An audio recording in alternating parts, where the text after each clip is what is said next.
here.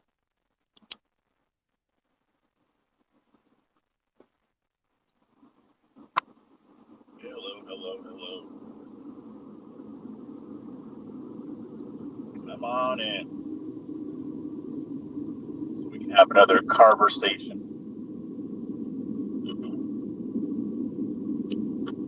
Seems to work a lot better if I use the Periscope app instead of using the Twitter app, because the Twitter app trips out when I try to go live. So that's how I'll be doing it. I'll just go on Periscope and then I'll share it on Twitter. You guys can come on in. So I'll go ahead and get started. Want to talk a little bit about the meeting that President Trump had in the White House with some high-profile Black leaders and people who are, working in the community, things like that. I'm not going to remember everybody who was there, but I know Wayne Dupree was there, Pastor Darrell Scott, and of course Sonnie Johnson, who brought that fire. No surprise there, right? And I love the fact that she got to speak for as long as she did, because I thought that what she said was probably the most important out of I would even say I think what she said was more important than what a lot of other people said, and even in other meetings in the past with the president. Now, I understand that probably a lot of what she was saying went over Trump's head, especially since he probably wasn't expecting to discuss any of that. And I don't know if they actually got to talk behind the scenes or anything like that. I haven't found out yet. But the way I felt when I saw Sonnie Johnson, saying what she was saying, she wasn't just addressing President Trump. And I think this is what was in her head. I can't read minds, but I would just suspect, just knowing her, she was addressing the nation, and she was addressing the conservative movement and the Republican Party, not just the president. So I think a lot of the things that she was saying was framed for that audience, and she knocked it out of the park. And I won't go over every single thing that she said. I'm probably going to write up an article about it tonight. But what she laid out very clearly, her overall point was the fact that the Republican Party needs to go back to being the party of Lincoln.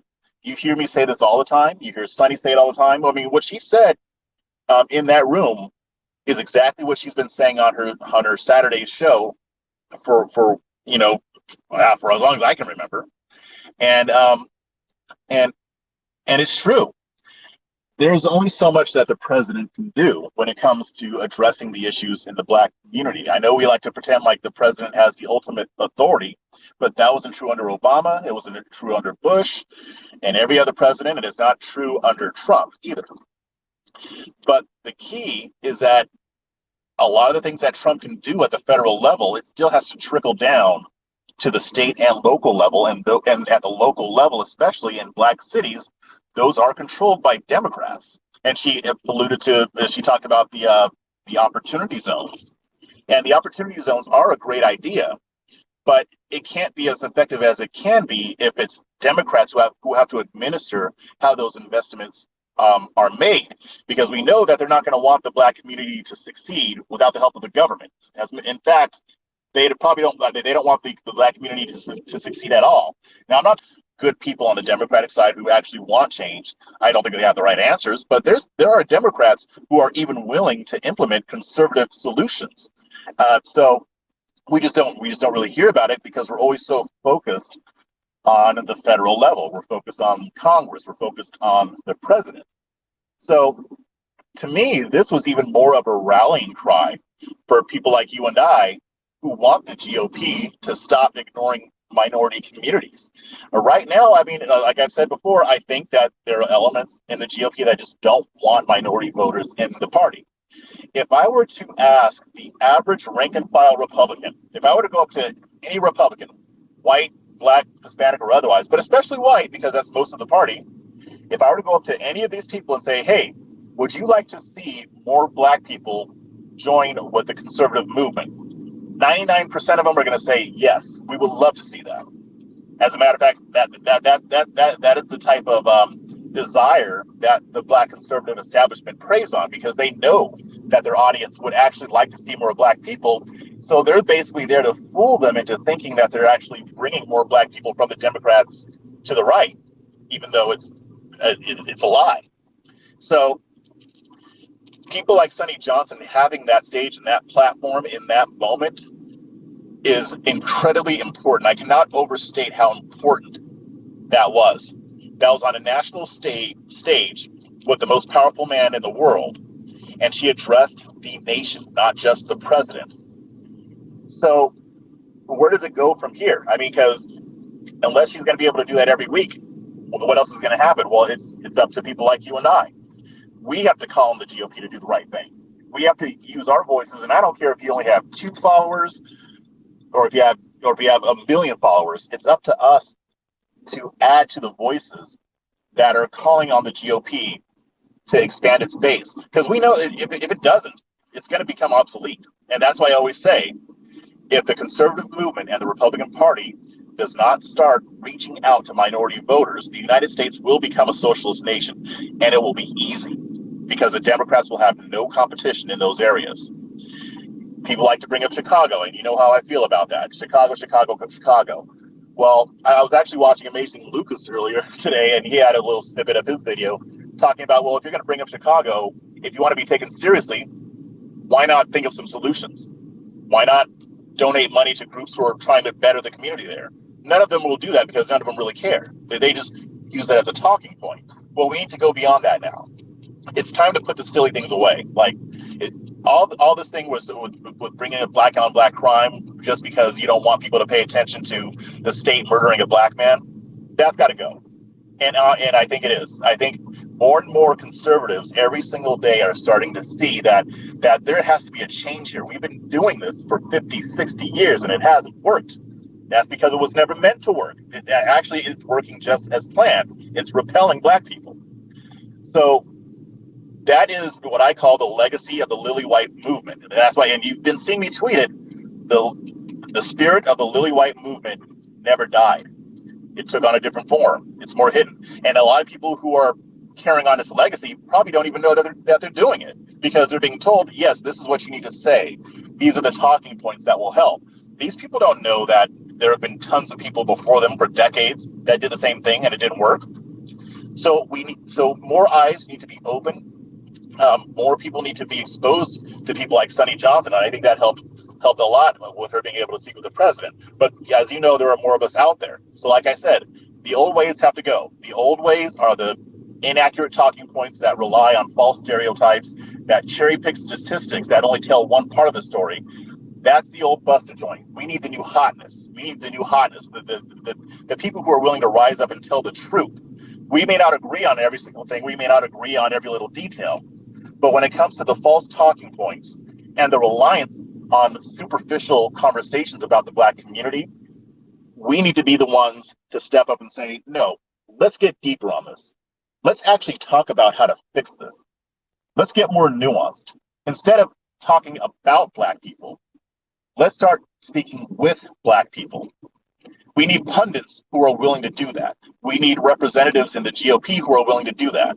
People in Congress. Rand Paul is a great example. He's one of the few Republicans in the legislative branch who was willing to speak to Black people. He goes to HBCUs and gives speeches knowing that they're not all going to agree with everything that he says. And I've even read news stories on it where they interview the students afterwards, and they even say, I don't agree with a lot of what he said, but I'm glad that he came. I appreciate that he's actually making the effort. We need more like Rand Paul, and I wish that Rand Paul could convince more of his colleagues to do the same thing. I mean, you have Senator Tim Scott too, within the Empower America Project, with him and Jimmy Kemp. They're trying to get more minority, conservative, and women candidates into these races so that they can win seats. So we need more and more of this, but it's not going to happen if we don't place enough pressure on the GOP. It's almost like we need like almost like a tea party, but for a different purpose, to get the conservative movement to expand its tent. Because like I said, the demographics are changing. There's nothing that's going to stop that. And And we need to make some changes if we really want the United States of America to remain a free nation that is free of government overreach. So that's all I'll say about that for right now. I also want to discuss the All Black Lives Matter hashtag for a little bit. Um, so apparently, I think yesterday or maybe the day before, a Twitter personality, her name is Melissa A. She's very much pro-Trump, MAGA, MAGA, MAGA. That's cool.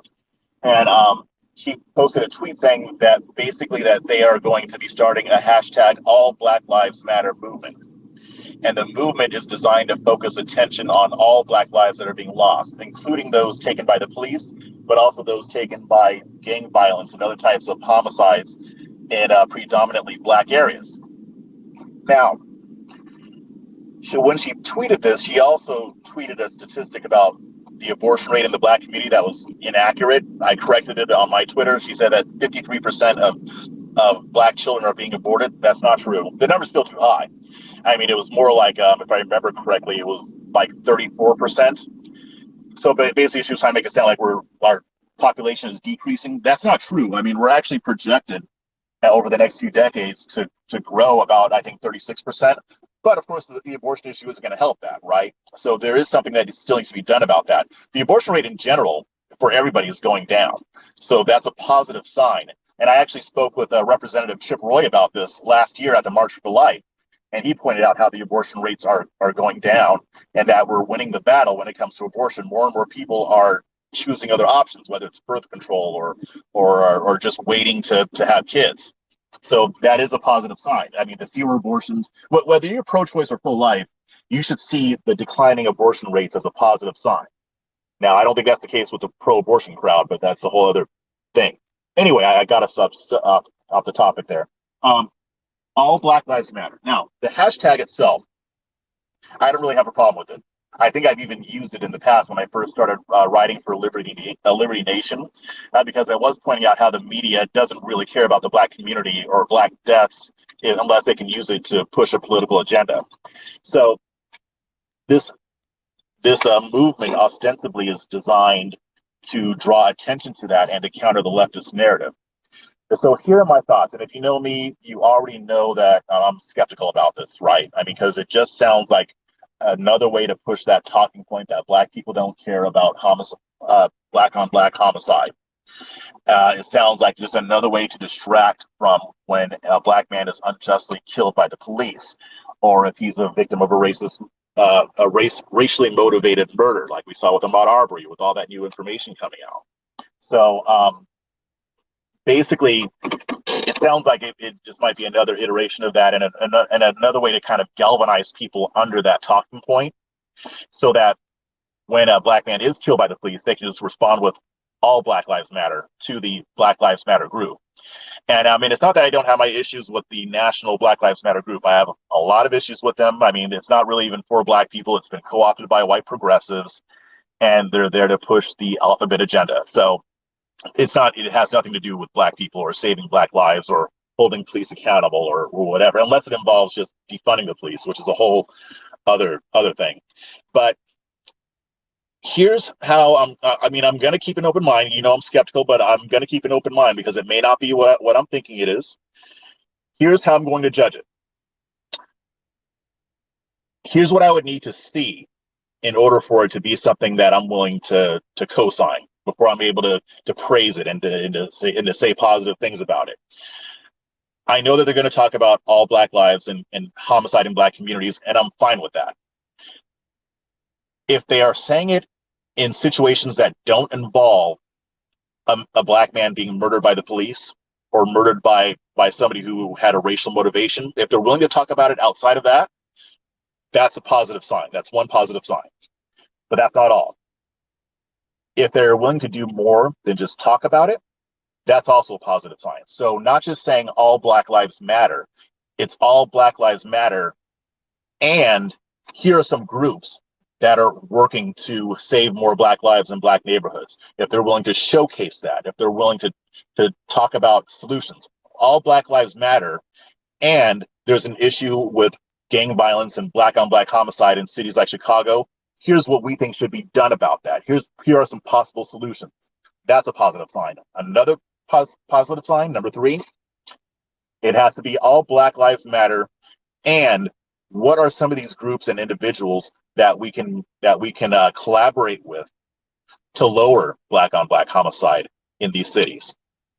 All Black Lives Matter. Let's see if we can link up with some of these people. Let's see if we can link up with Shakema Maniket in North Charleston, South Carolina, and see how we can help him with his community resource center to provide resources for Black youth who are at risk when it comes to getting involved in gangs.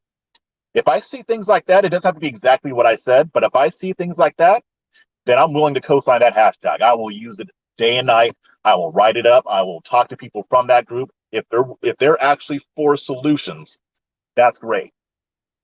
But if they just come with that BS and they're just using the talking point and all they want to do is just talk about the problem, then they're going to get my wrath. It's going to be this. I'm going to treat them the same way I treat the rest of Conservative Inc. And you already know how I feel about that.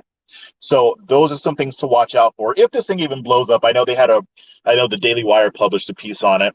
I'm not sure how serious they are about really launching something. So, but I'll just say, try to keep an open mind. I mean, it's natural to be skeptical because we know how Conservative Inc. works. And we know that when it comes to the Black community, the MAGA movement is just as establishment as Jeb Bush or Mitt Romney. So let's just take a look, give them a fair shot. I will do so. When I see them doing something good that points in the right direction, I will call that out because that is what I want. So that's pretty much all that I had to say about that for tonight. But if anything comes up tomorrow, I'll do this again and we will see. But until then, you guys have a great night and I will see you back in the Twitterverse.